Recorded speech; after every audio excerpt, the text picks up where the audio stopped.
This borders on the verge of a gratuitous plug, and the makers of the game certainly have enough wealth for self-promotion, but the new glitzy version of it comes out a week from Tuesday.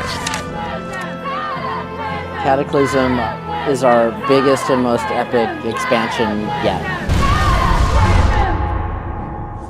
The year is 2010, and the World of Warcraft is basking in the glow of its second expansion, The Wrath of the Lich King.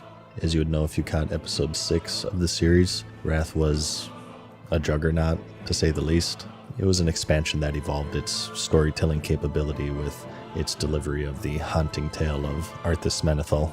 It modernized the raiding scene with its introduction of heroic mode, and it was the first to introduce a new class, the Death Knight, to name just a few of the breakout features. It was, for many, the golden era of World of Warcraft, and a time where Blizzard seemed to be unstoppable.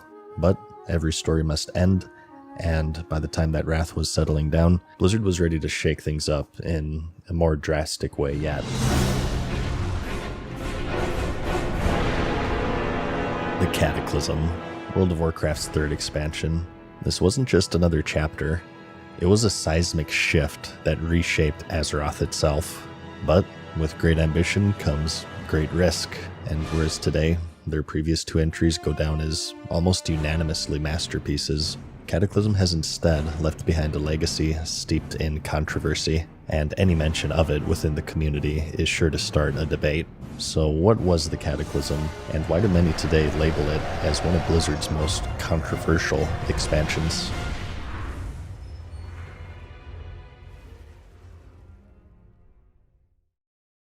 But first, a word from our sponsor, Exit Lag. Exit Lag is a program that optimizes your game's performance and connection.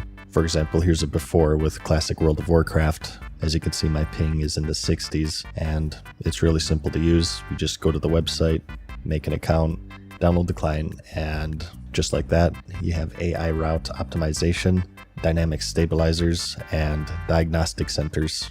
It's quite simple to use, and there are over 2,000 games that are compatible. If I search for World of Warcraft, with a couple of clicks, I'm all set up. From there, you just relaunch the game, and as you can see, it's all the way down to 30, which is huge, especially if you're doing something like PvP. So check it out today, and be sure to use my promo code to take advantage of their free 3-day trial and enjoy a lag-free and stable experience.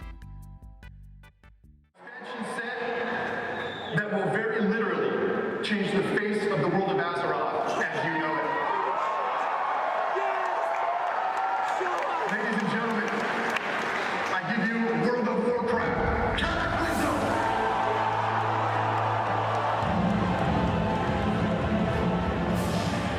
The announcement was made during the height of Wrath's popularity in 2009 during their BlizzCon convention, and, as you heard, the excitement was as palpable as ever.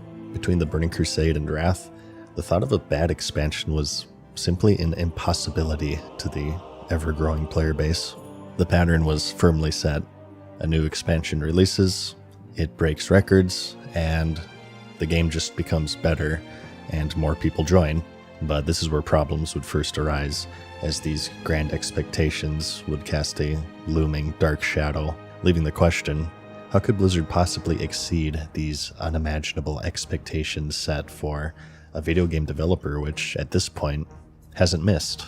Well, it was perhaps these massive expectations that motivated what was possibly the most ambitious expansion ever released, as players learned that their world was about to change, literally. When the World of Warcraft was first released in 2004, it revolutionized the industry for many reasons, one of the biggest being its world. MMOs are defined by many things, but perhaps their most defining characteristic is the size of the worlds. It's in the name, the massively multiplayer online role-playing game. If you're going to share a world with thousands of other players, or even more, it had better be big, and at the time, they were. From the rolling hills of Norath in EverQuest, to the fields of Britannia in Ultima Online, or the massive planets in Star Wars Galaxies, the worlds were indeed massive. But, as my ladies often tell me, size doesn't always matter, and as large as they were often quite empty, holding large plains of nothing but generic mob spawns to grind in the more open, sandbox style that the genre was more known for. That is, until World of Warcraft. The sheer size of Azeroth itself was certainly something to behold, but where it had this quantity, where it really shined was its quality, as nearly every of these 40 zones had a fully curated, linear, theme park questing campaign that took players straight from level 1 all the way to the max at the time, which was 60. This was simply unheard of at the time, and whether it was a dungeon, a quest hub, an enemy camp, or an outdoor raid boss, each and every corner of Azeroth had purpose, and it was meticulously handcrafted by the developers inch by inch. In terms of world design, it absolutely blew every other MMO out of the water, and it was one of the main reasons why it became so popular. But in Blizzard's eyes, by the late 2000s, its age had started to show, especially compared to the zones and quests held by their more modern expansions, whereas the Burning Crusade and Wrath held, by the time standards, very intricate and story-driven quest lines. The old world they had felt aged quite poorly, providing this dated experience of this bland kill X, gather Y quests. They rarely held any story, as the world itself was more of the main character in vanilla World of Warcraft. There weren't really any antagonists to chase or plans to thwart. To Blizzard, it was just the player and 59 uncaptivating levels to grind through, and it's because of this that it would become the target of one of the most extreme changes in a single expansion, even to this date. The entire old world would be completely redone from the ground up. Every single quest, NPC, and item would be reworked. New storylines would be introduced in each and every zone, antagonists would be created, and the main characters started to shift from the world itself to the individual player, aiming to make them feel like they were at the center of this unforgettable adventure. And it was all to be explored with the comfort of flying mounts, introducing another landmark change in the previously restricted Eastern Kingdoms in Kalimdor. All this is to say, they aimed to rock the very foundation of the world as players knew it, and it would be done through the actions of the expansion's villain, Deathwing, otherwise known as Neltharion. He was one of the 5 dragon aspects, which were colossal beings empowered by the Titans to safeguard Azeroth, charged with protecting the planet's very crust. Neltharion embodied strength and stability, with his black dragonflight being a symbol of resilience. Alongside his kin, Alexstrasza, Ysera, Malagos, and Nazdormo, he stood as a pillar of order in a chaotic world. His deep connection to the Earth gave him unmatched power, but it also made him a target. In the War of the Ancients, which was 10,000 years before the Cataclysm, the Old Gods, which were malevolent entities imprisoned beneath Azeroth, sensed his strength and burrowed into his mind. Their whispers of power and paranoia twisted Neltharion and planted the seeds of betrayal that would fester for millennia.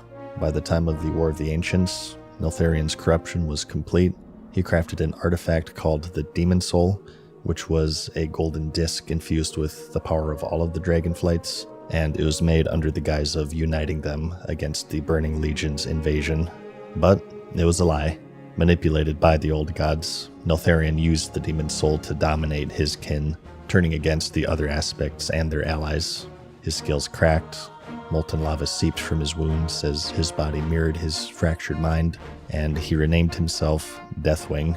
He unleashed devastation, nearly dooming Azeroth until the Demon Soul was stolen and hidden, and defeated, he fled, nursing his hatred in the shadows. In the Second War, he resurfaced, manipulating the Orcish horde to serve his needs, and under the guise of aiding their conquest, he sought the Demon Soul's return, using his human alias, Lord Davil Prestor, to infiltrate the Alliance and to sow discord. His plans were crumbled when the Demon Soul was destroyed by Ronin, and so he retreated to the elemental plane of Deepholm, where his body was held together by adamantine plates forged to contain his molten core. For years he lay dormant, his rage simmering, and his allegiance to the old gods deepening, which brings us to the events of Cataclysm, where Blizzard saw it time to unleash him as the expansion's central antagonist. Emerging from Deepholm, his eruption shattered Azeroth's crust and reshaped continents, as mentioned in an event known as the Shattering. The Barrens split, the Thousand Needles flooded, and even Stormwind City wasn't safe from his wrath. His Twilight's Hammer cult, which was led by the ogre mage Cho'Gall, spread chaos, while his elemental lords like Ragnaros and Alakir rallied to his cause.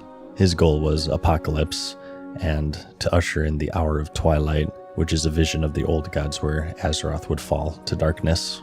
Unlike Arthas, whose tragedy and wrath was more rooted in humanity, discarded for vengeance, Deathwing was a force of pure destruction. Yet there still was a twisted nobility to his madness, as he believed that he was saving Azeroth by purging its weaknesses, with his old god-driven paranoia convincing him that he could reshape the world.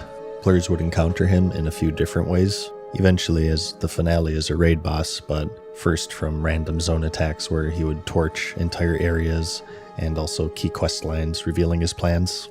But it wasn't just the world that was changing, it was the game itself, including many of its gameplay systems, one of the most drastic being its class design and balance. Coming off of Wrath, where class design had hit this sweet spot with refined specializations and the introduction of dual spec, Blizzard faced a difficult question.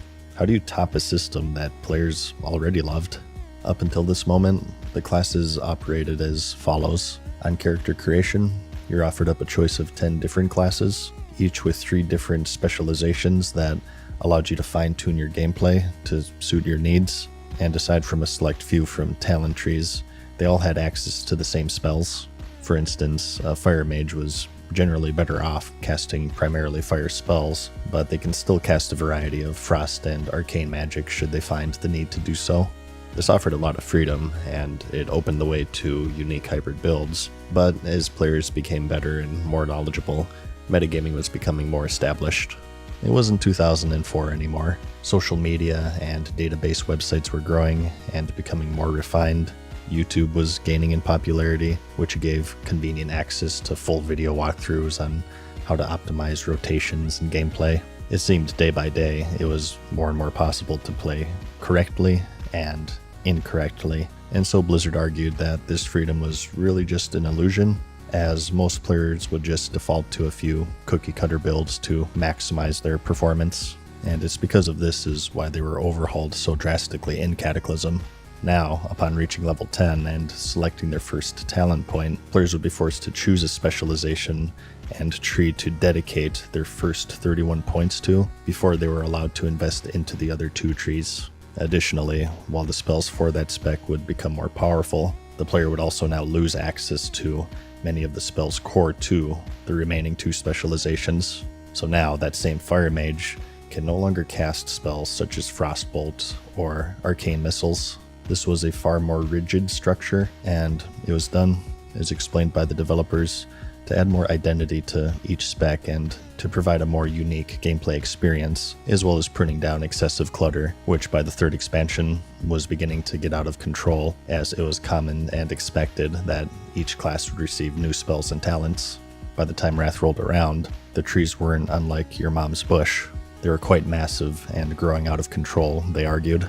And so, Cataclysm slashed these trees down and significantly reduced the number of talents and giving a talent point every other level, as opposed to what was previously every level, with 41 points total being available at the new cap, which was level 85. And the class mechanics themselves also saw a revamp. Blizzard wanted every spec to feel dynamic and punchy, and for this they primarily leaned into their resource systems and active abilities. Hunters had their mana bars replaced by the focus system, which was similar to the rogue's energy, making the rotations feel snappier. Holy priests gained chakra, a stance-like mechanic that shifted their healing style based on group needs, whether that be single target, AoE, or a hybrid.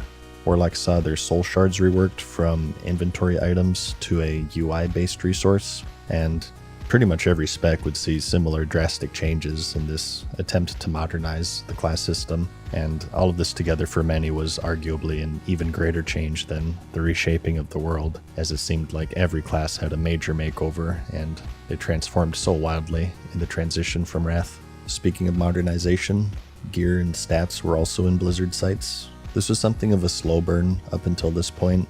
Starting in Vanilla WoW, the itemization was quite diverse, or as some would say, cluttered, from hit to crit to weapon skill, healing power, spell power, specific elemental power, penetration.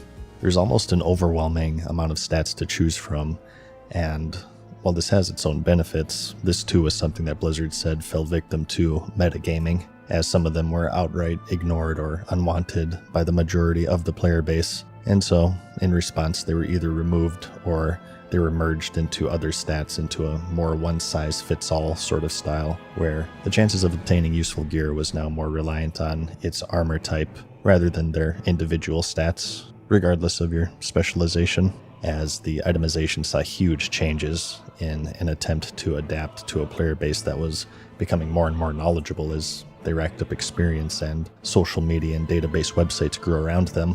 Another major feature tied to gear and stats was reforging, which allowed players to fine-tune their equipment.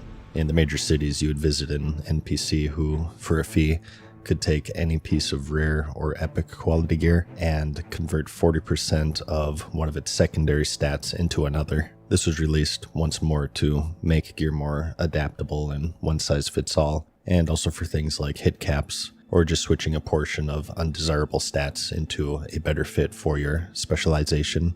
So at this point, it was very clear that accessibility was a main focus of Cataclysm.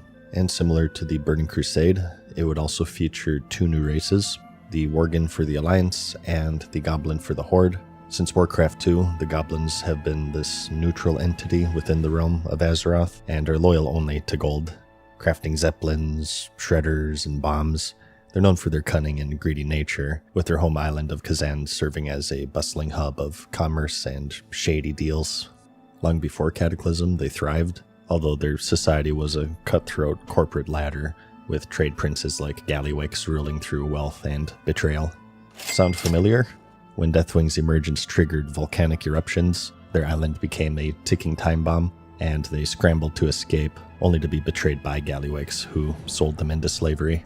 Rescued by the Horde after a shipwreck, they would swear loyalty to the war chief Thrall, and they traded their neutrality for a new home in the Orgrimmar slums. As for the Worgen, these are the cursed humans of Gilneas. Their story began long before the Cataclysm in the Kingdom of Gilneas, a secluded and industrial nation on Azeroth's northern coast, and after the Second War, their king, Gen Greymane, walled off the city and isolated it from the Alliance to avoid their conflicts. But soon after, a mysterious curse appeared, born from the druidic experiments of the Archmage Rugal, and it spread through Gilneas, turning its citizens into these feral, wolf-like creatures.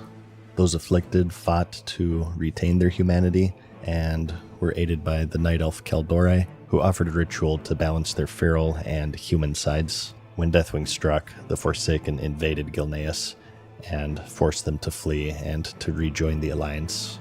The old races weren't left out though, as the Cataclysm also marks the time when new race and class combinations appeared. Whether it was the Gnome Priest, or Troll Druids, human and undead hunters, or Dwarf Warlocks and Shamans. In total there were 13 new combinations, and they were justified, sometimes very clumsily, within new lore introduced with the expansion. This would provide quite a stark contrast to other areas of the game, where freedom and choice were being heavily restricted, and fans were quite eager to explore the many new combinations. The game, as usual, would also see substantial updates in future patches, and probably one of the most landmark was transmogrification, a very long time requested feature. This allowed players to alter the visual appearance of their armor and weapon to that of any other that they had obtained, as long as it was of the same armor type and usable by their class. This combined with other features such as mount and pet collections becoming account-wide, as well as the cash shop offering a variety of cosmetics being purchasable, marked a new era for aesthetics and collections. The endgame for some is high-end arena, for others it's heroic raiding, and now for a very substantial portion of the audience, it was collecting mounts, pets, toys, transmogs, achievements, an aspect of the game that some would say is quite dominant today after 2 decades of collectibles injected into it. And aside from all of this, the expansion of course had the features that were pretty common and expected at this point. The level cap was raised, new zones, dungeons, and raids were to be released. One of the major differences being that instead of going off into this far-off land, like with the Outland in the Burning Crusade or Northrend for Wrath. The players would instead stay within the comfort of the Eastern Kingdoms and Kalimdor. Some of the originally planned zones and areas from the original vanilla version of the game were finally finished, such as the rolling hills of Mount Hyjal, or the vast desert of Uldum, and even the new PvP area Tol Barad, which was similar to Wintergrasp in this objective-based battleground held in the open world where the two factions battle for control of a prison and, upon victory, gain access to a unique raid. PvP in general saw some pretty big updates, first with being a couple of new battlegrounds, the Battle for Gilneas and the Twin Peaks, which were the same game modes as the Arathi Basin and Warsong Gulch, but just on new maps. And additionally, they saw a huge update with the raided mode. Up until this point, they were a more casual stepping stone to Arena, and more of a low-stakes way to get this introductory PvP gear. But they saw a big change in Cataclysm when they released this structured raiding mode, similar to Arena, where points can now be won or lost, and once reaching a high enough rating, players would be able to earn higher quality gear. Profession saw updates with new recipes across the board, as well as an entire new one called Archaeology. This was another secondary profession, along with first aid, fishing, and cooking, where players could scour dig sites for a variety of interesting items, including mounts, pets, recipes, and even high-end gear. Even the social structure saw some updates with the introduction of guild levels, where a portion of the members' experience would contribute to the shared 25-level system, which would unlock a variety of useful perks such as heirlooms, teleports, XP boosts, guild bank slots, recipes, mounts, pets, and even more. And last but not least, character progression would be expanded upon even further with the Path of the Titan system, which was tied to archaeology and used to unlock powerful ancient glyphs where you would pledge allegiance to a Titan and gain unique perks over time. Once a player hit the max level, they would choose what was called a Titan's Path, which was tied to a member of the Pantheon, like Amanthul for Time Mastery or Norgannon for Arcane Power. The idea was, through archaeology, you would dig up these Titan artifacts across Azeroth, and you would trade them for progress towards your path. Each path had 10 ranks, and at each rank you would pick from 2 or 3 ancient glyphs that offered unique bonuses such as stat boosts or even abilities in some cases. Suffice to say, the expansion was absolutely packed with features, and they would be so extreme in their changes, even reading about them would be jarring. Major core features were being completely overhauled, quality of life was being injected into every single orifice, and nearly any jank left over from its formative years were sanded down and disposed of. It was clear. This was the most ambitious and intense expansion by far, and as things winded down in Wrath, the stage was set once more for a new adventure, and one that would change the course of World of Warcraft to a place that many today say is unrecognizable to those who clung to the old days. But the real question was it any good?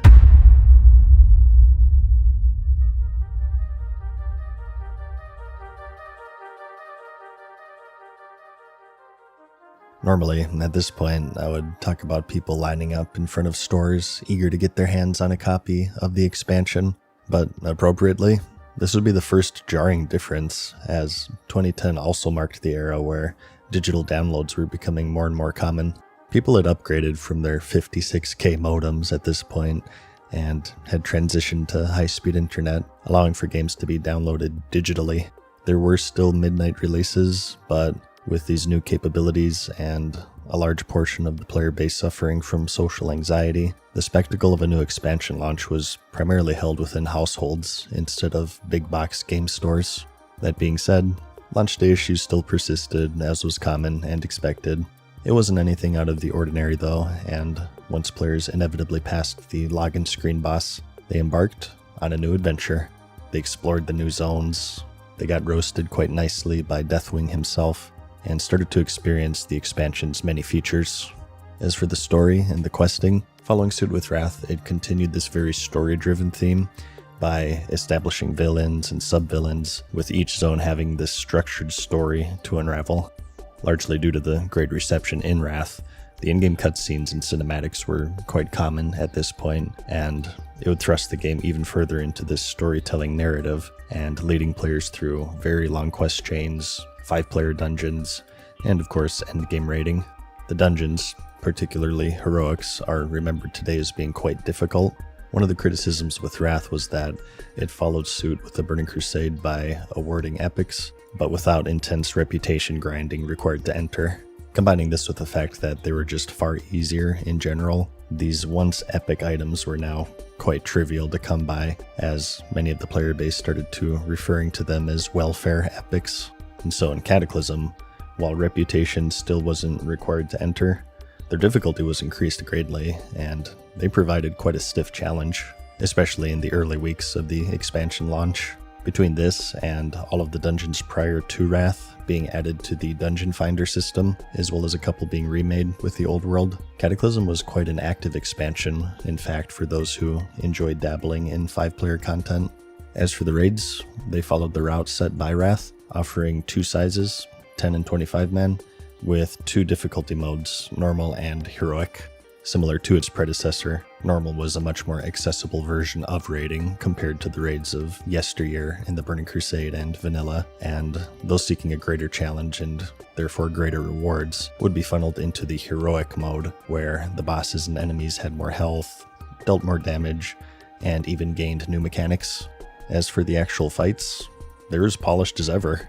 Although there certainly were outliers throughout World of Warcraft's 20-year run so far, the raid design is rarely the focus of negative criticism, and the same would be true for Cataclysm, with the one outlier being the finale, Dragon Soul, which left some players underwhelmed with the Deathwing fight and confused why the second to the last fight, which was the Spine of Deathwing, was far more difficult than the actual final fight. Far more impactful in the long term though, and this would be something that the expansion would eventually become infamous for, was the addition of the Raid Finder added in patch 4.3. Following suit with Wrath's edition of the Dungeon Finder, Blizzard decided to make raiding even more accessible with this queued raid finding system. It was quite simple. With a click of a button, you would be matched with 24 other players and thrown together to tackle raid encounters. This would be the 3rd difficulty of raiding at the time, and the lowest of the 3 to account for the lack of coordination that a conventional guild would have, and therefore also rewarding the lowest quality loot of the 3. In a lot of ways, it perfectly encapsulated the direction that Blizzard had been steering the game ever since its launch, to be accessible. One of the main reasons why World of Warcraft became popular to begin with was that it was the first MMO that was accessible to the casual player. Simply put, the genre was just not for the faint of heart, and one of WoW's claims to fame was its accessibility, and that started at its launch, and they never stopped through 25-player raiding, Dungeon Finder, and multiple difficulty modes to name just a few. From its launch, the game was becoming more and more accessible to the average player, and Cataclysm was no different. It just happened to be the point where many said that they went too far with it. When edges are sanded down, they become finer, but still, something is lost in the process, and once finished, the standards for what is rough are gradually increased until eventually they run out of the fine details, and what were once core social and gameplay features are now being tossed aside in the name of quality of life. It is a never-ending forest fire that must always be fed, and in regards to the Raid Finder, this once holy grail endgame activity that players would strive and work for was now completable without even being in a guild, or even uttering a single word.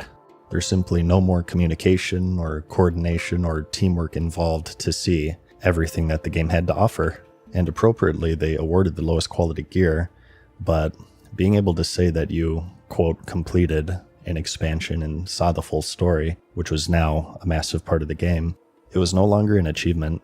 Their difficulty was reduced massively to accommodate for the lack of coordination that was common with random queued groups, and the social structure of the game, which had already been declining, had now declined even further. So while some praised the game for reaching this new level of accessibility, others condemned it, citing that although World of Warcraft had defined itself by its accessibility, they had now passed this certain identifiable threshold where this erosion of accomplishment wasn't worth the increased accessibility. The Raid Finder still persists in the game today, and even still 15 years later, it remains to be a subject of heated debate between its player base. And these mixed reactions would become something of a running theme for the expansion. As for the class change and balance, many would praise the modernized mechanics like the new soul shard system for warlocks, or the hunter's resource change, as well as the revamped rotations. By giving each specialization signature abilities much earlier on at level 10, they had this clear-cut identity that separated them from the other two. The talent trees were trimmed down to be more manageable, focusing on quality over quantity, which made them much cleaner, but others thought that it wasn't worth the much more restrictive feel. Particularly those who discarded the meta and enjoyed hybrid builds felt left behind. Others felt that getting fewer talent points overall made leveling less exciting, and as shown today with the success of vanilla-based releases, there is appeal in simplicity, and ironically enough, as accessible as the game was becoming, the complexity and agency now required of these new rotations would scare off some of the more casual players who just couldn't keep up with its new hectic nature. As for the stat and gear changes, it was also a mixed reaction. The goal was to create a more streamlined system and eliminating what were deemed to be inferior stats and to transition into this more one-size-fits-all system. And it worked quite well in this regard, and players now had more freedom in switching specs and even roles without completely regearing. However, as convenient as this was, Blizzard would make what would some call a fatal error. By removing bad gear, they also removed good gear. The Bone Reaver's Edge is highly sought after because in the very same raid, there exists Shadow Strike. By removing this gap in quality, it made their itemization less exciting, not only by reducing the unique nature of the gear, but also by reducing the highs as well as the lows, once again leading to this negative trade of whereby sanding down content for the sake of polish, something is inevitably lost. As for the reforging system, this too saw mixed reactions. While it was certainly a useful tool for targeting desired stats, at this point, between gems, enchants, and this reforging, getting a new piece of gear started to become a lot of work to those who didn't use spreadsheets, and a mostly meaningless exercise to those who did, as it fell under the same issue that they were already trying to fight. There's always a best and a meta to follow, so there's no real meaningful choice to be made. Just something to plug into a spreadsheet or ask Mr. Robot, and it would be for this reason that the whole system would be scrapped in their Warlords of Draenor expansion 4 years later. The new guild system also saw some mixed reactions. On one hand, while it was nice to have the shared goal to work towards and this new form of shared progression, a downside was that it made it much harder for new guilds to recruit members, as the perks were so beneficial that joining a low-level guild became quite unappealing, so much so that this too would be scrapped in the Warlords of Draenor expansion. And as for the Path of the Titans, there really wasn't much feedback to be had because it never existed. It was scrapped, and the reason for that was that they said that they couldn't work it into a system that really felt much different than the existing glyph system that was introduced in Wrath. So instead, they just added a new tier of glyph, which were a step up from the major tier. And an unfortunate side effect of this was that it left its accompanying profession, archaeology, in limbo, which resulted in it not seeing as much use as they had hoped. Regardless, the main criticism with this was that it was just extremely grindy and RNG dependent. There were a certain few very attractive items that players wanted, which had quite a low chance to obtain. Particularly for the gear, some were annoyed that the best-in-slot pieces were tied to this side, non-combat related activity. As for the world, as advertised, it was a complete overhaul of the 1-60 experience. Quests to kill 10 boars and retrieve 6 antlers were still there, but they were far less grindy, and they were also accompanied by cinematic quest lines inspired by Wrath storytelling. The new zones were definitely a highlight. There's Vashir, which was the underwater realm that introduced 3D movement without the use of flying mounts, and let players swim through coral reefs and sunken ruins. Uldum's Egyptian-inspired quests, complete with Indiana Jones references, were definitely a fan favorite for their humor and spectacle, and Mount Hyjal's fight to save the world tree felt like a druidic epic. So these new zones, paired with the revamped old world, made leveling feel much more modern, with quests that wove story into every step. And much like in Wrath, players could also choose their starting path, which would split them up to ease launch day mob competition. However, as ambitious as it was, it did also alienate some of the veterans, as the gaming industry has learned with its many re-releases. Nostalgia and familiarity are seductive traits, and for some, the vanilla world for Azeroth wasn't just a part of the game, it was the game, a nostalgic cornerstone of sorts, and a large part of World of Warcraft's early charm. By replacing it with these streamlined, story-driven questlines, it felt like it was losing a piece of its history. And as for the flying, while convenient, it also had the side effect of killing organic exploration, as well as world PvP, as players now zoomed over quiet areas that used to be battlegrounds. And the new zones, while quite well done, were also fewer than the previous expansions, something that was pinned on the revamp itself, as it was such a monumental undertaking. Some believed that because of that, they wouldn't have enough time to match the amount of zones held within Northrend and the Outland, which, if true, also explains the smaller level cap raise with just 5 levels instead of the standard 10. And this theory would also extend beyond the zones, as Cataclysm had a new low of just 9 new dungeons at launch, with 2 of them being revamps of old dungeons from vanilla. Perhaps the biggest change, however, came from their subscriptions, which, for the first time since its initial rise in 2004, had started to decline. And for the first time in its history, the king of MMOs showed signs of weakness. This loss today has become something of a debate itself. Some credit it to the expansion itself and its many features, others to controversies such as the Real ID system, where for a short time Blizzard had planned to post people's real-life information on their forums in order to cut down on trolling and toxicity, while others say that it was out of control of Blizzard, and it was more instead of the evolution of the player base and social media surrounding the game. By the end of Cataclysm, World of Warcraft was 8 years old, and since then many MMOs tried and failed to topple it. In the process, the MMO genre slowly lost one of its most crucial appeals: their mystery and uniqueness. Other genres of game had started to adopt many of the defining characteristics of the MMO genre. It was no longer unique to have a vast open world, or giant bosses to take down in cooperative gameplay, or even things such as MMO-like loot. In 2004, since they were so niche, it was really the true birth of the genre, and it was quite easy to get lost in the spectacle and mystery of it all. But by 2012, due to the evolution of social media, it was no longer really that interesting to interact with someone from across the world anymore. Due to these 8 years of experience, there was far less mystery to uncover, and through increased skill and knowledge, the primary goal of the game had started to transition en masse from just playing it to playing it correctly, as rating achievements and add-ons like Gear Score had really begun to dominate and erase this wholesome charm that initially drew people to World of Warcraft to begin with.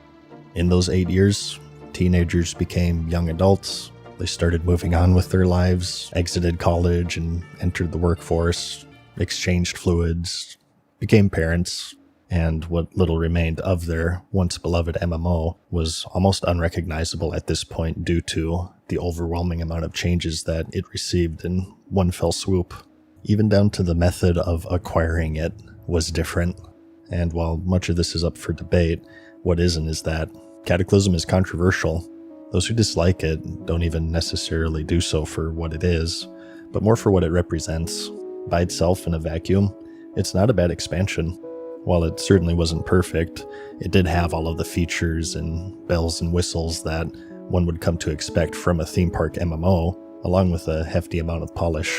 Yet, still, it remains controversial because it represents this transitional period where, for many, the magic and wonder had faded and was replaced with something that was foreign and unrecognizable. It should come as no surprise to you that, at this point, private servers emulating the vanilla version of the game would see a massive surge in popularity, as they were now offering something that Blizzard was no longer offering: the original game that had originally captivated its player base. And that's why World of Warcraft's third expansion, the Cataclysm, was controversial.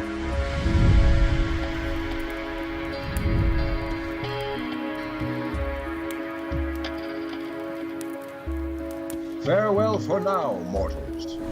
We hope you enjoyed today's video. you again soon.